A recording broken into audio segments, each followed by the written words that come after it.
Welcome. I'm E.G. Marshall. No writer knew America, loved America, or could write about America better than Samuel Clemens.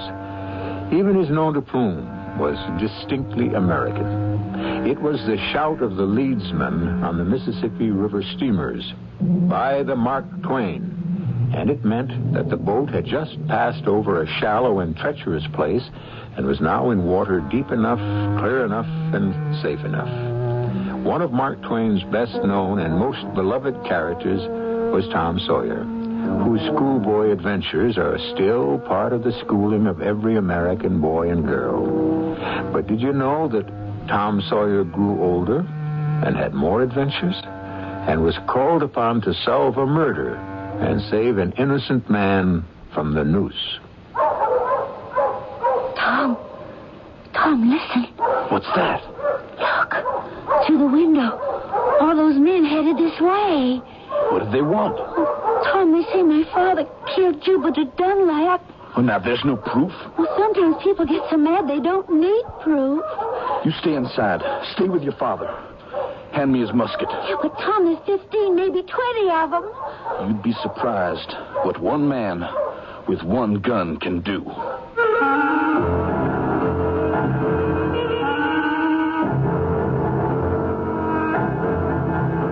Our mystery drama, Tom Sawyer, Detective, was adapted from the Mark Twain classic, especially for the Mystery Theater by Sam Dann, and stars Kristoffer Tabori. It is sponsored in part by Buick Motor Division. I'll be back shortly with Act One.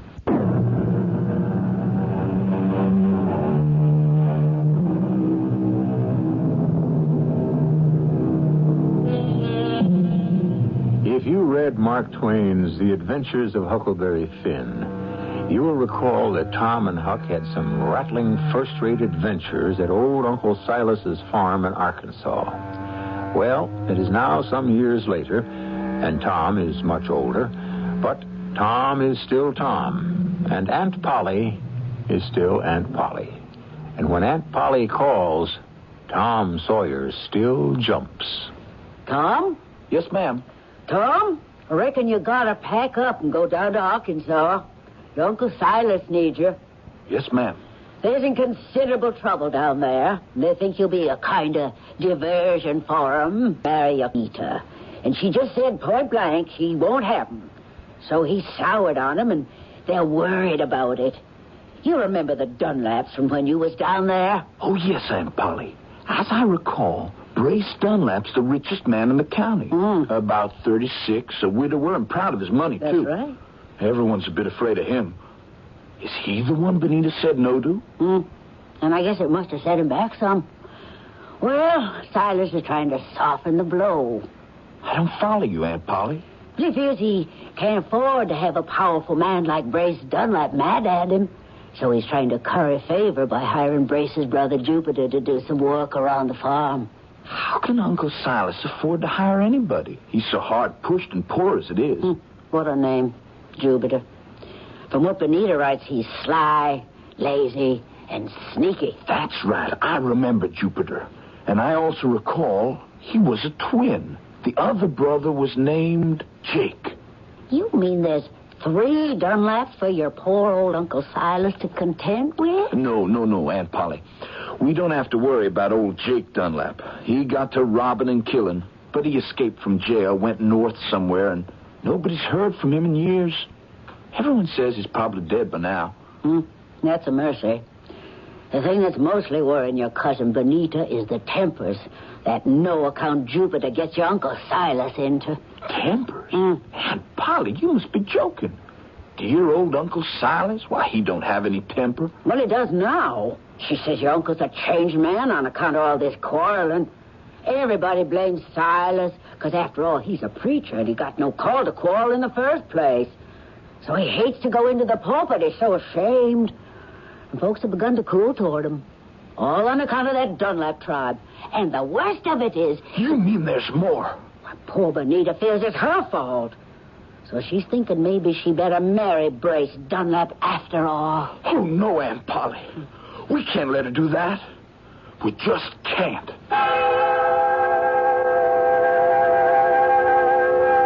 remember my cousin Benita as so sweet and kind. And I remembered Brace Dunlap as so hard and sour. I was sure he'd be cruel to her. I had to put a stop to this. How? Maybe when I'd get there, I'd figure out a plan. Well, the trip began lucky enough. I caught a steamer headed all the way down the lower Mississippi, so I wouldn't have to change at St. Louis. And it was a quiet enough trip, till we stopped at some little one-horse town just below the Arkansas line. And I seen these two men come aboard. One was very tall. The other was very short, but both looked powerful and mean. I noticed they stood by the rail and just stared at everybody on board. Now, they're looking for someone, I said to myself, and I believe that someone ain't going to be happy to see them. But it was clear they weren't looking for me. So I went below to my cabin, and I closed the door. I was about to strike a light when I heard a sound. There was no mistaking that sound. Nothing in this world sounds exactly like it. It was a pistol being cocked. Don't strike a light. You're holding the trump card in your hand, mister. What are you aiming on doing? I'm aiming on staying in here. For how long? But I don't have to ask. I know. What do you know? You're hiding from the two men on deck. The tall one and the... How would you know? I figured it out. How? Well, it's truth, ain't it? But I'm stumped. Why? I never forget a voice once I heard it. And I heard yours once before. You could be mistaken. And I never forget a face, neither. And now that my eyes are accustomed to the dark, I know yours.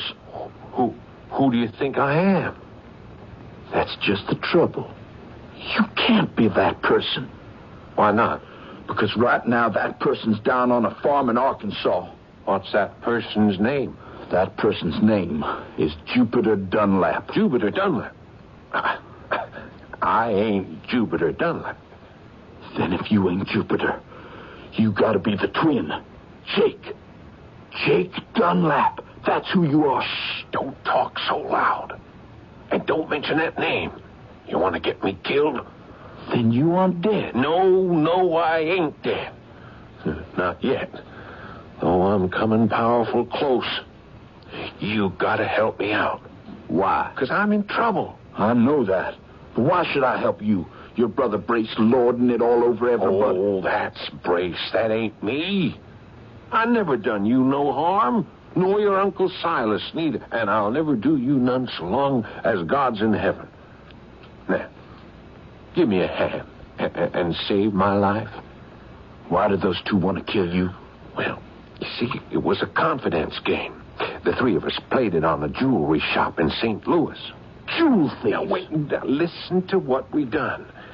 We dressed up fine, and we ordered the diamonds sent around to the hotel for us to see if we wanted to buy. And while you were examining them, you had paste counterfeits all ready, and it was the counterfeits that went back to the shop when you said the diamonds weren't quite fine enough. Say, are you in the trade? What were they worth? $12,000. And you got away with them? Clean. Only trouble was, you see, we each had the same notion. What notion? To rob the others. What? If that isn't the orniest, most low-down... Well, maybe yes, maybe no. But the long and the short of it is that I was able to sneak off with the diamonds, and they've been hot on my trail. And now that trail comes to an end. No, it ain't. Now, you swore you'd help me get away. I swore no such thing. Oh, you gotta help me. Can't leave them two cutthroats to kill me. Oh, that's no way to talk about your pal. I'll do anything you say. Give back them diamonds. Give back the diamonds? Yes, to the jewelry store. I can't return the diamonds. Why not? Because I ain't got them. I lost them. You expect me to believe that? You gotta believe it. I lost them. Oh, sure. It's true. Look, if I still had them diamonds, would I be running for my life like this? Oh, look, if you don't believe I'm telling the truth, search me. Go ahead. Go through all my clothes. Look at my bag. All right. How can I help you? All right, now go ashore. Get me some other clothes. Okay. I'll get you one of those new stovepipe hats and a pair of plaid breeches, maybe green and black. That'll do it. A cotton velvet waistcoat, some goggles, some whiskers and goggles. Now, that should get me off the boat. Well, let's say it does. Where do you go then? Where could you hide? I'll go home. They all think I'm dead. My brother Brace will take me in. I'll be all disguised. No one will recognize me. Yeah, but there's one little thing. What's that? Won't people notice that you sound like Jupiter and want to make them think that the other twin that's supposed to be dead, but maybe he's not? Now, you are a sharp one. Yeah, me and Jupiter, we do have the exact same identical voices. I'll have to play deaf and dumb. That'll do it. Okay, you be calm. You stay hidden here, and I'll go for those clothes. Calm? I can never be calm again as long as I live. That's what a life of crime will do. Take my advice, son. Never get mixed up in it. But I was mixed up in it, somehow. The steamboat was tied up at the dock for repairs, so I had plenty of time to go into the town and buy the clothes Jake Dunlap needed. The goggles and the whiskers weren't easily come by, but finally I had everything, and I headed back for the boat. I took my bundle and went down to my cabin. Hey, these clothes will do me fine. And see how they fit. Yeah. Well, you look just like a lecture on spiritualism. I've done some of that in my time. I could even hold a seance when I was... Wait a minute. You're supposed to be deaf and dumb. You remember? Oh, yeah. So I am. And I even got you these boots here. Oh, no, thanks. I'm going to keep these shoes. Oh, but everyone wears boots where you going. I got very tender feet, and the shoes I got suit me fine. Well, time I was leaving the boat. Where are my old pals? Standing at the rail. Would anyone recognize me? They might recognize your shoes. Oh, no danger of that. Everybody wears shoes like these in St. Louis. Son, you've been an angel of mercy to a poor old sinner like me. I'll see you in Arkansas, though I won't let on. And I won't say a word, seeing as how I'm supposed to be deaf and dumb. Well, you just remember who helped you. Uncle Silas's nephew. I never forget a friend. And you might let your brother, Brace Dunlap, know. And are you sure you won't take these boots? No, thanks. Well, then I guess this is goodbye. I'll walk out on deck with you. That is... well, if you're ready to go. Ready now as I'll ever be. And he was. Them outlandish clothes seemed to put a whole new spirit into him. He walked out on the deck with a strong, purposeful stride, like a man who had a mission to perform. He made his way toward the gangplank, where the two men were standing and looking everyone over. He nodded at them, and they stopped and stared at him. Oh, I had an anxious couple of seconds. But they didn't tumble. And in a minute, he was off the boat and lost in the crowd on the dock. I must say, he pulled it off in style. I stood there and watched, and I held the boots in my hand. The boots he'd refused to take because he insisted he didn't need them. I wish I'd known then what I learned later. That the boots would be the means of helping to save my Uncle Silas's life.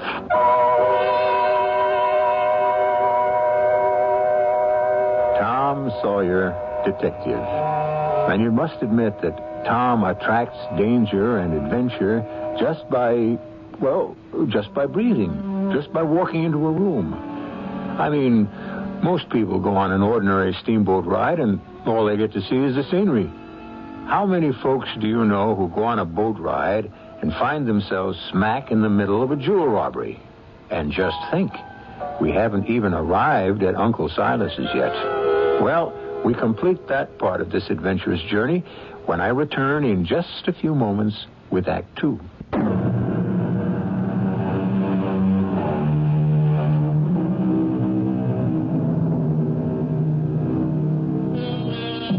Tom Sawyer is bound for his Uncle Silas's farm in Arkansas to help Silas and his family through some rough sledding.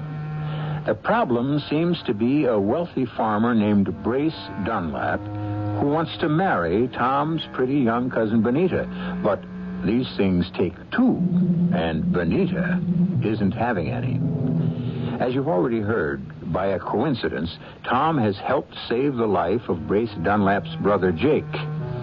Will this change Brace's attitude? You know perfectly well it won't. Brace wants Benita, and Brace is a man who gets what he wants. I believe I already told you Jake Dunlap got off the boat safe enough and gave his pals the slip.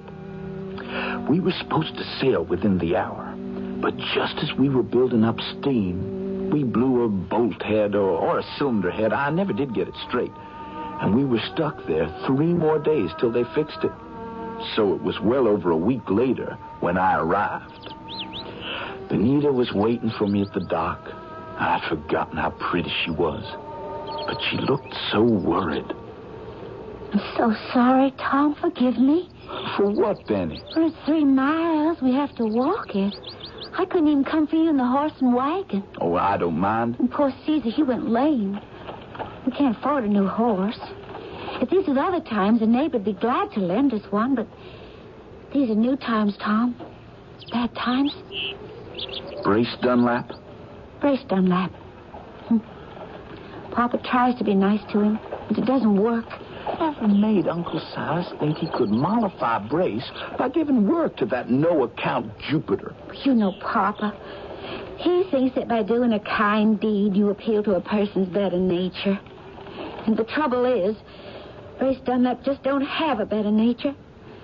I know that's a hard thing to say, especially for a preacher's daughter. But it's the truth. I was willing to give up. I said I'd marry Brace, but Papa said he wouldn't hear of it. And he's turned Papa into a nervous, angry, hateful person. Oh, what am I going to do? I want to save Papa. Oh, we'll think of something. We kept walking along till I seen a paper posted on a tree by the side of the road. First I thought it was a poster for a runaway slave. But then, when I stopped to look, I saw it was something else entirely. $2,000 reward for the information leading to the arrest and conviction of 3 men who stole 2 rare gems from a St. Louis jewelry store, or for the recovery of the jewels. Oh, I wish I could find those gems, Tom. $2,000. It's a lot of money. Oh, that could make Papa independent. He wouldn't have to fear any man. Sometime, Benny, when all this is over, I'm going to tell you a story about those gems. Why, Tom, what do you know about stolen jewels? Oh, wait a minute. You hear a voice? Oh, good for nothing. No, it's Papa. You see, off in the field there, he's yelling at Jupiter again. Say, it looks like he's fixing to do more than just yell. He's picked up a stick. We have to stop him. Papa, no! Acre, don't hit me. You ought to be lucky I don't... Papa, no, Papa, please. Stay out of this, Benny. Papa, I won't. Papa, look, here's Tom Sawyer. He's come to visit. Hello, Uncle Silas. Tom Sawyer. Who's Tom Sawyer? Papa, you know Tom. Don't you remember me, Uncle Silas? Tom. Oh, yes, Tom. Lord bless you, Tom. I ain't very well these days, and I think my memory's gone.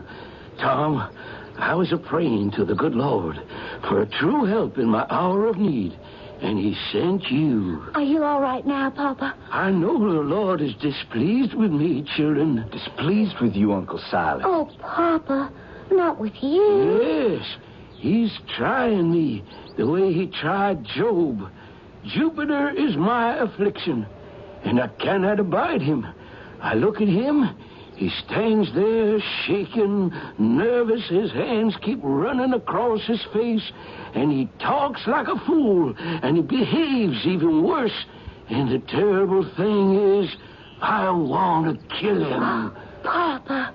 Now, Uncle Silas, you can't mean that. Yes, I actually and truly wish to take the life of a fellow human being, me, who always considered himself a man of God. I'm being punished for my evil thoughts, children. Punished. Oh, now, come home, Papa. You'll feel better for a nice hot supper. No, child. I'll never feel better again. But he did. It takes a real strong bad mood to withstand homemade hot biscuits and fried chicken and pie. I swear. Even if Benny didn't have the looks, men would still want to marry her for her cooking. Well, Uncle Silas's spirits were raised up again when suddenly there was a knock on the door. And it was Brace Dunlap. Right off, I could see the resemblance to Jake and Jupiter. But he was younger, better looking. And he had something neither of them had. A cruel, mean look around the mouth. But he did talk nice and pleasant. Good evening. I'm sorry to interrupt you folks. Good evening. Will you join us at supper? I wish I could, Miss Benita, but I'm worried about my brother. Are you? I expected him home over 2 hours ago. Would you know perhaps what might have kept him, Reverend? How would I know? Am I your brother's keeper? Papa. Sorry I disturbed you. It's getting dark now. I better go out and look for him.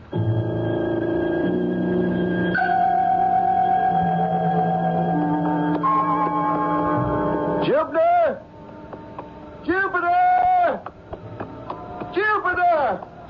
Can you hear me? Now, where can that fool be? Brace! Brace! Where are you? Behind the trees. Well, come on out. What are you doing there? Brace, come here. Come here. I got something to show you. Now, Jupiter, it's late and I ain't had my supper. Jake is here. Brace. Brother Jake himself. What? Well, what are you talking about? Come here. Now, look. It's... Oh, Jake, he's dead. Yeah. Jupiter, what happened here? Well, I was coming toward home, Brace, and I seen this fellow with a beard and goggles. Yeah. And this outlandish hat and these funny clothes. And he was running and running, and there was these two fellas chasing after him. Which two fellas? I never seen him before, but one was kind of tall. And finally, they caught up with him, and there was all kinds of yelling and fighting, and they killed him. What did you do? Well, they was most awful mean-looking fellas, Brace, so I hid behind a tree. Well, I was scared they'd kill me, too. Well, after they killed him, they searched through all his clothes, and then they ran away. And then I seen it was Jake. Jake? Yeah, and all this time we thought poor Jake was dead. Yeah. And so's everybody else. Well, hadn't we better tell the sheriff, Brace? Let me study this. Jake's been killed. Shouldn't them that murdered him be punished? You're dead right. Just let me keep thinking. Well, what's to think about? Well, poor Jake's death should be a lesson to all who presume to violate the law. He lived by the sword, and he died by the sword, so to speak. Yeah. I don't follow this.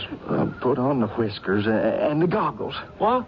What? Just do as I say. Now, all right. Now, there. Now, no one would ever dream you was Jupiter Dunlap. You just take off your clothes and put them on poor old Jake. And you put on Jake's clothes. Why? And we'll bury Jake. Bury him? Nobody knows about Jake except you and me. Yeah. And them there two fellas, and, well, they're long gone. They ain't gonna say nothing. But we just can't go. I mean, we have to tell the sheriff. We will, in good time. Meanwhile, you, poor old Jupiter Dunlap, you will have disappeared. Me? But why? Because we're going to let on that it was you that was murdered. Me? Murdered? Why? By who? By who? By Uncle Silas. Why? Because he hates you. Well, he don't really hate me. He just... I'm doing the thinking, Jupiter. And at the right time, the body will be discovered. And everyone will think it's you. And we'll even have witnesses to say Uncle Silas killed you. What happens to me? Well, You're some poor stranger who's wandered around these parts, and you can stay with me because I'm such a charitable person. Oh. Hey, won't everyone know who I am? You're wearing a disguise, remember? Oh, okay. Hey, but what? But everyone knows my voice. Oh, you ain't altogether a dummy. Wait, that's it? The answer. That's what you are, a dummy. You're deaf and dumb. That's perfect. Now remember, you mustn't say a single solitary word, ever.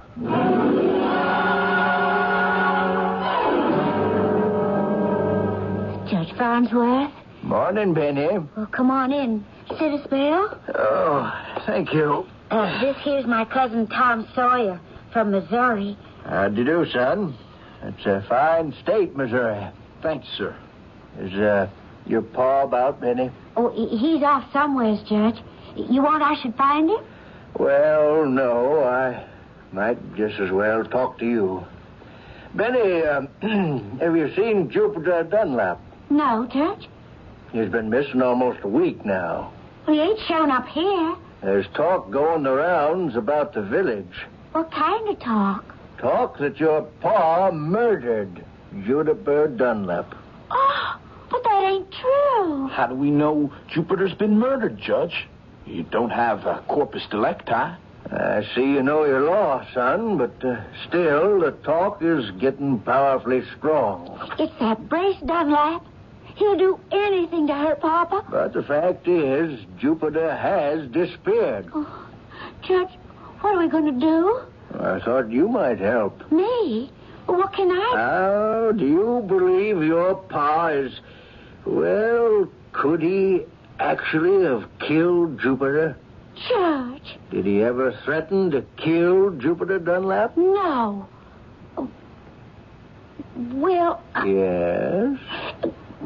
Well, you see, Jupiter drove Papa out of his wits. All right, that's what I want to hear. Why? And I'm a friend of your pa's. And if matters should ever arrive there, and I'm not saying they will, that should be the defense his lawyer should plead. His lawyer? Well, but Judge... And don't you ever breathe a word that I've been here and talked about it. You understand? Now, good day to you both. Oh, Tom? I can't believe it. Would Brace Dunlap murder his own brother just so he could lay the blame on Uncle Silas? He'd do anything. He's a devil. He's fixing to have Papa hanged. Oh, no, wait, Benny. He'd stop at nothing.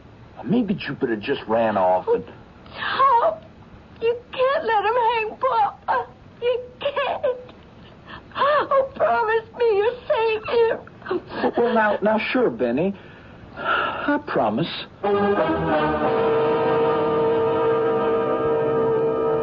Well, all of you who've read the Mark Twain story, and even those of you who haven't, know that the worst is about to happen. And how does Tom propose to handle it? Well, would Mark Twain fail to give one of his favorite characters an inspiration in time of need? You know he wouldn't. So you be here when Act 3 arrives in just a few moments.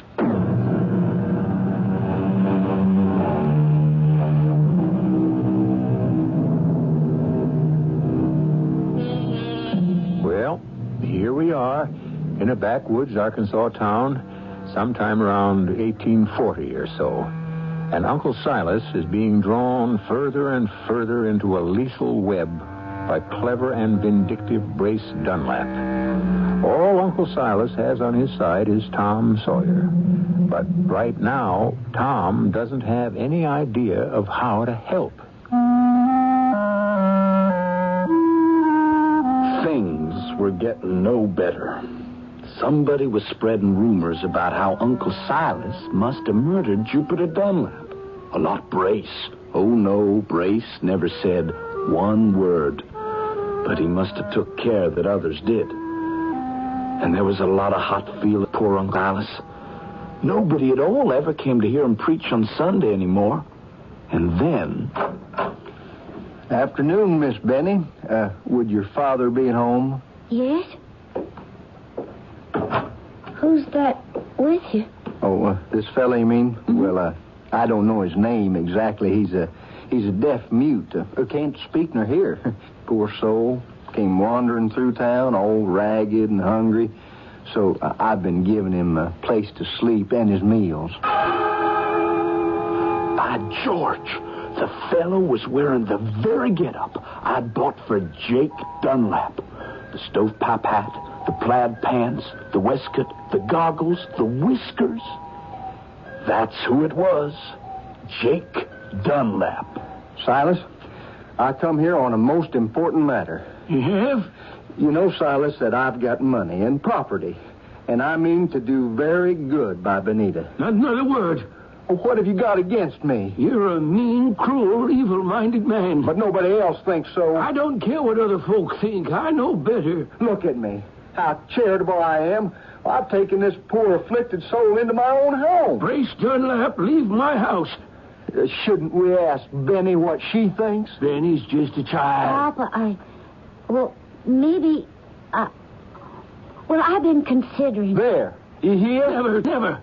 You ain't gonna throw your life away on a corrupt, vicious person like Brace Dunlap because you're feeling sorry for me.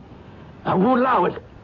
Now you, Brace Dunlap, get before I take down my flintlock. Now, Uncle Silas, there's no need to get excited here. You hear me, Brace Dunlap? Get and do your worst.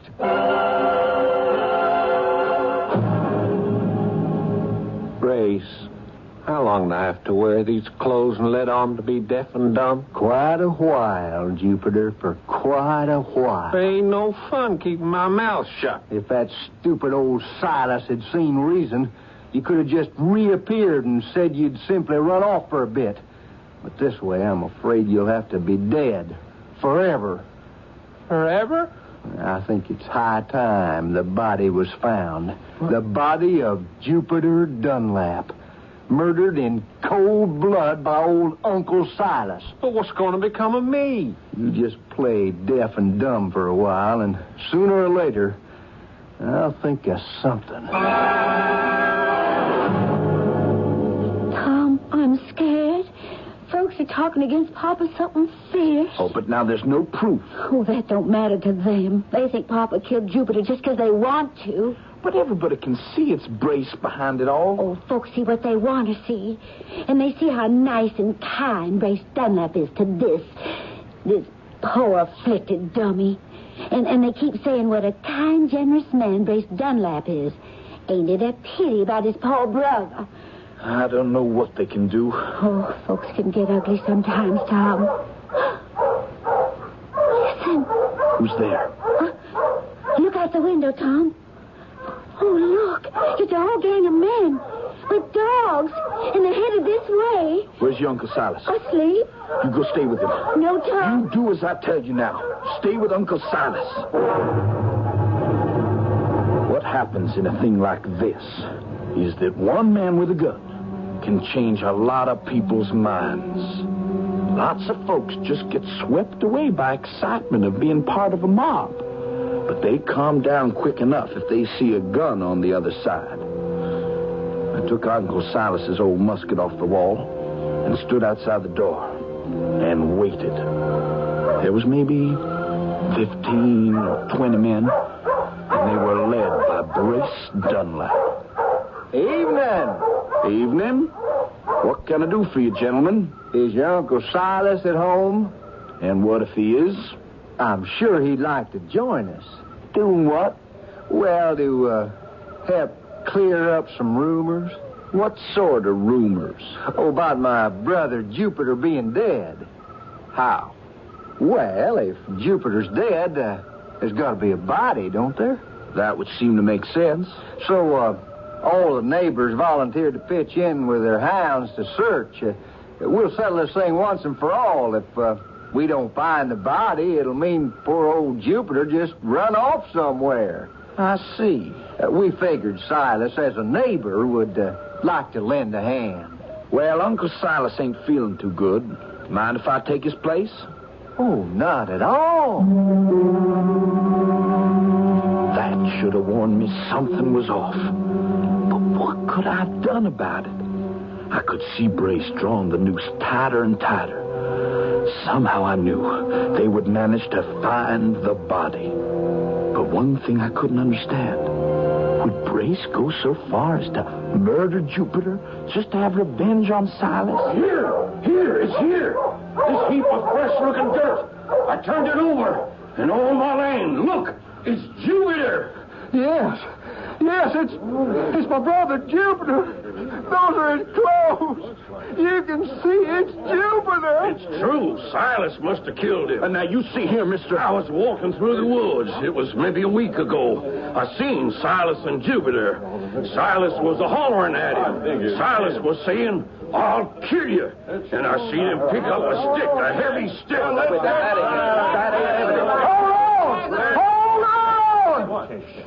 Now, nobody's got a right to take the law in his own hands.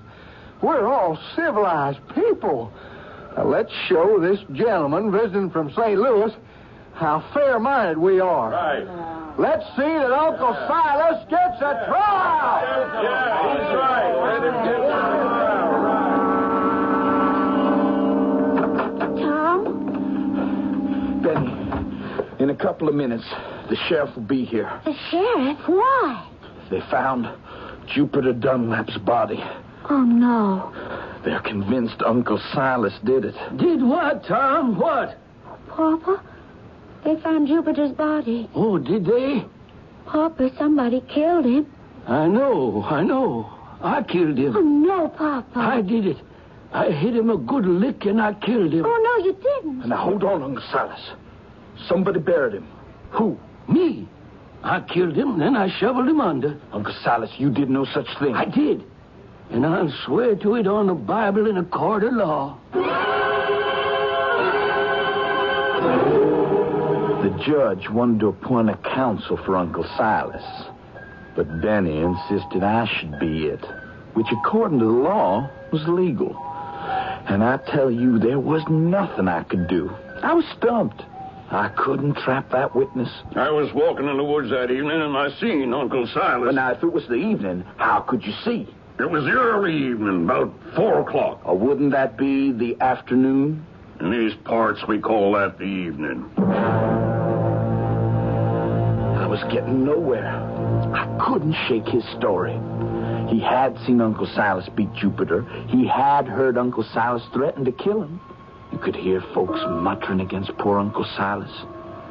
But the worst part of it came when... Tom Sawyer, as counsel for the defendant, is there any evidence you wish to present? Well, now, Your Honor... No, don't listen to no one else. I confess, I killed him. Order before I clear the court. I killed him. I'm guilty. I never wanted to harm a living creature. But suddenly, all the wrongs his brother Brace done me come to my mind. All the insults that man, that scoundrel there, his brother, had put upon me. How they plotted to ruin my poor family. Now. Now I've got it. Sit down, Uncle Silas. Sit down. A murder was done, but you never had a hand in it. Your Honor, may I speak? Please. For 2 weeks or so now, there's been a handbill offering $2,000 reward for diamonds stolen in St. Louis. What does this have to do with the murder? Everything. The night of the killing, the man who stole them diamonds was just running through the woods, chased by 2 others. Who were they? His pals, whom he had betrayed. Well, they caught up with him and killed him. But you still haven't explained why... They left his body in the woods and ran off. Sometime later, 2 other men came across that body. And do you know what they did? One of them changed clothes with the corpse. From stovepipe hat all the way down to shoes. How can you make that statement, Tom? I'll go further. That man that put on the dead man's clothes and disguised himself as the dead man was Jupiter Dunlap himself. But Jupiter Dunlap's dead. No. The man that's dead is Jake Dunlap, the long-lost twin brother. And who do you think is the man that buried him? Brace Dunlap. Your Honor, that's a lie. Am I to be slandered? Wait, I can prove it. I can prove it. And who do you think is this idiot with the goggles and the whiskers, letting on to be deaf and dumb? It's Jupiter Dunlap himself. Will you take off them whiskers, Jupiter? Or should the sheriff do it? My boy, this is remarkable. This deduction on your part. You haven't seen any of these events, and yet you describe them so perfectly. Case dismissed. A moment, Your Honor. One moment. One moment, Your Honor. There's a thief in the house. A thief? Yes, sir. And he's got $12,000 worth of stolen diamonds. Point him out. It's the late dead man here, Jupiter Dunlap. That's a lie. I never did steal any diamonds. He did steal the diamonds, but he didn't know it. You see, when he changed clothes with Jake, the diamonds went along. But didn't those men who killed him take the diamonds? I offered on the steamboat to buy Jake Dunlap a pair of new boots, but he insisted on wearing his old shoes. Why? And suddenly it came to me. He must have hidden the diamonds in him. Where? In the heel. Where else? I borrowed a screwdriver and unscrewed Jupiter's heel. And sure enough, there was those two big diamonds. And they took everyone's breath away. Poor Jupiter. He was sick. Had he only known, he could have gone away and been rich. I shall keep these and notify the owners. And it will be a real pleasure to turn over the reward money to you, Tom Sawyer. You have earned the deepest and most sincere thanks of this community for lifting a wronged and innocent family out of ruin and saving an honorable man from a felon's death. Oh, thank you, Judge. But anyone could have done it.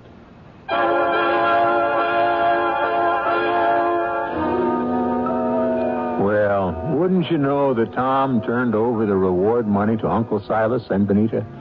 And he helped nurse Uncle Silas back to health. And the whole town would gather every Sunday to hear Uncle Silas preach. And the entire family was happy as birds. Who says Mark Twain didn't write happy endings? We'll have more to say in just a few moments.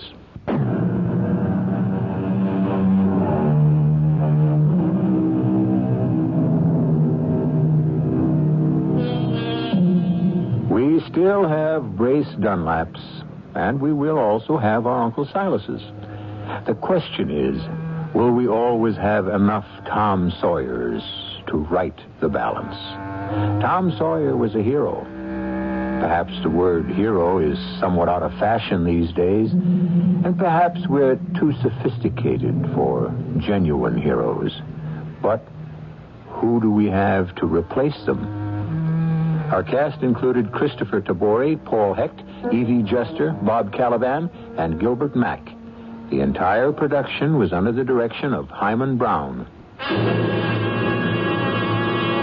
And now, a preview of our next tale. No, these paintings are not mine. Who's to know the difference? They're the work of Francois Millet. Must we discuss that tiresome Millet? No, you see how each painting bears his hallmark, his unique style? Monsieur, these things are lost on me. I know nothing of art. Oh, isn't there anything you could do to help Millet? Oh, sit beside me, and we can talk more comfortably. Yes. No, surely there's something you could do for him. Why? Well, because one day he would be a glory to France. Oh, monsieur, you're an Englishman. Yes. Why should you worry about the glory of France? Well, the glory of the world. Oh, well, I see we must decently dispose of Millet. There's only one way I could hope to help him. Oh, how? He would have to be dead. This is E.G. Marshall inviting you to return to our Mystery Theater for another adventure in the macabre. Until next time, pleasant dreams.